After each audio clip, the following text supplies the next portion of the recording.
Welcome to Democracy Now!, democracynow.org, the Quarantine Report. I'm Amy Goodman. 2,700 Americans were hospitalized with COVID-19 Monday, a single-day record, as the United States reported nearly 200,000 new coronavirus cases and more than 2,000 deaths. In Los Angeles, ambulance crews have been ordered to ration oxygen, with EMTs told not to transport patients who show little chance of survival. ICUs in many Southern California hospitals are effectively full, with COVID patients spilling into hallways. COVID-19 is now the leading cause of death in the United States, with one person dying of the disease every 33 seconds. Amidst the post-holiday surge, President Trump accused the Centers for Disease Control and Prevention of greatly exaggerating the U.S. death toll, which now stands at over 353,000. Top infectious disease expert Dr. Anthony Fauci fired back on ABC News. The deaths are real deaths. I mean, all you need to do is to go out into the trenches, go to the hospitals, see what the healthcare workers are dealing with. They are under very stressed situations. In many areas of the country, the hospital beds are stretched. People are running out of beds, running out of trained personnel who are exhausted right now.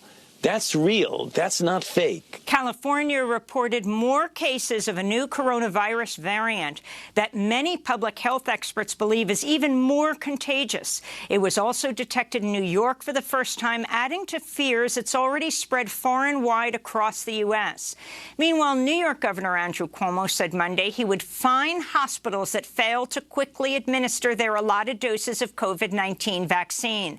The federal government has distributed more than 15 million doses, but so far only about 4.5 million people have received a shot.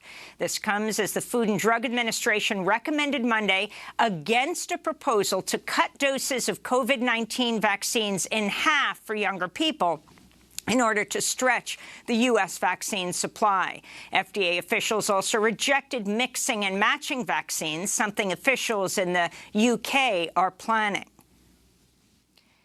British Prime Minister Boris Johnson ordered a nationwide lockdown Monday as the UK saw a record 59,000 daily coronavirus infections. It's the third such order since the start of the pandemic. The lockdown requires most people to remain at home except to go on urgent business until mid-February, with schools and non-essential businesses closed. British officials are blaming the UK's record surge on a new coronavirus variant they say is more transmissible, perhaps up to 70%. But some public health experts say ineffective public health measures are at least partly to blame. Back in the United States, polls have opened across Georgia for the 2 runoff races that will determine control of the U.S. Senate. Over 3 million Georgia residents have already cast their ballots in a record turnout for runoff elections. On Monday, President Trump rallied thousands of unmasked supporters in a packed campaign event for Republicans Kelly Loeffler and David Perdue, promoting baseless conspiracy theories about a stolen presidential election. During the event, Senator Loeffler promised to join a Republican effort to contest the Electoral College result during a joint session of Congress Wednesday. Meanwhile, President-elect Joe Biden headlined a drive-in rally in downtown Atlanta for Democratic candidates Jon Ossoff and Reverend Raphael Warnock. We'll have more on today's historic Senate runoff in Georgia after headlines.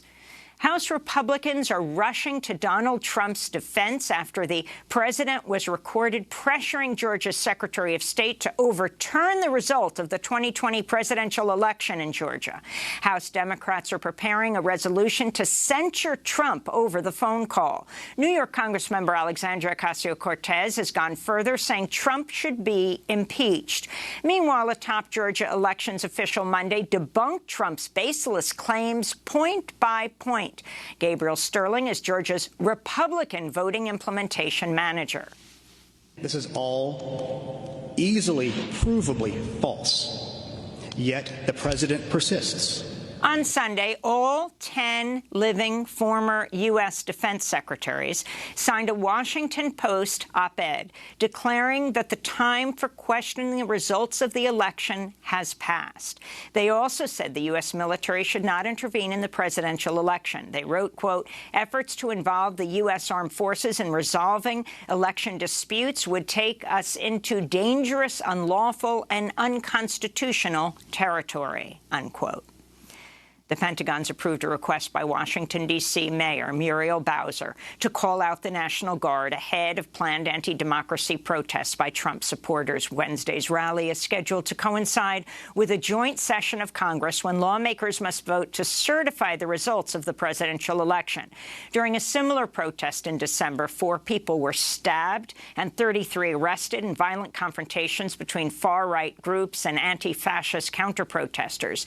Meanwhile, the leader of the Proud Boys hate group, Enrique Tarrio, was arrested Monday on misdemeanor property destruction charges after he publicly admitted to tearing a Black Lives Matter banner off a historically black church in Washington, D.C., and setting it on fire last month. Police say Tarrio had illegal high-capacity magazines of ammunition on him when he was arrested.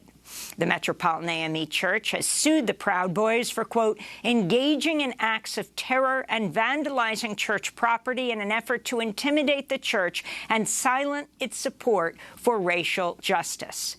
Later in the broadcast, we'll speak with the lawyer representing the Metropolitan AME Church, Kristen Clark.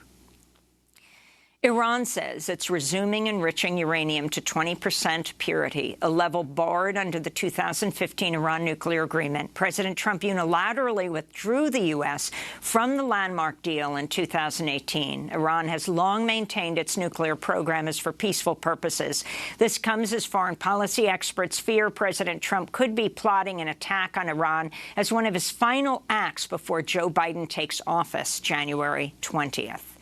In labor news, more than 200 employees of Google announced Monday they're forming a labor union accusing the tech giant of ignoring worker demands that the company promote solidarity, democracy, and social and economic justice. Members of the newly formed Alphabet Workers Union write in a New York Times op-ed, quote, our bosses have collaborated with repressive governments around the world. They've developed artificial intelligence technology for use by the Department of Defense and profited from ads by a hate group. They failed to make the changes necessary to meaningfully address our retention issues with people of color, unquote. In Chicago, scores of teachers refused to return to classrooms Monday as the Chicago Public School District reopened in-person classes for the first time since March. Members of the Chicago Teachers Union say they're preparing a strike authorization vote unless school officials can guarantee stronger protections against the coronavirus. This is special education teacher Annie Kellogg. All of this absolutely breaks my heart. It breaks all of our hearts. But we cannot be the great teachers that we are under these unsafe conditions. And what kind of teachers would we be if we showed our students that our overwhelming and anxiety and fear are the most common feelings that are associated with their classroom, their school building, and their first school experiences. And in Nevada, Indigenous leader, land rights activist, and water protector Carrie Dan has died at the age of 88. Beginning in the 1970s, Carrie Dan and her sister Mary refused to pay grazing fees to the federal government over its repeated violations of the 1863 Treaty of Ruby Valley, which defined Western Shoshone territory. In the 1990s, armed federal marshals rounded up the Dan sisters' horses and cattle in a series of sometimes violent raids, setting up a legal fight that went all the way to the U.S. Supreme Court and the United Nations. The Dan sisters also fought to restore Western Shoshone land poisoned by atomic bomb tests and cyanide used in gold mining operations. Carrie Dan spoke to Democracy Now! In 2008 about the fight against Barrick Gold and other mining companies. They pump water from these gold mines in order to get to that microscopic gold which is under the water table. They pump anywhere from 20,000 gallons to 70,000 gallons per minute, 365 days out of the year. They are pumping life, in my opinion, the life of the future generations, not only of the human life, but all life.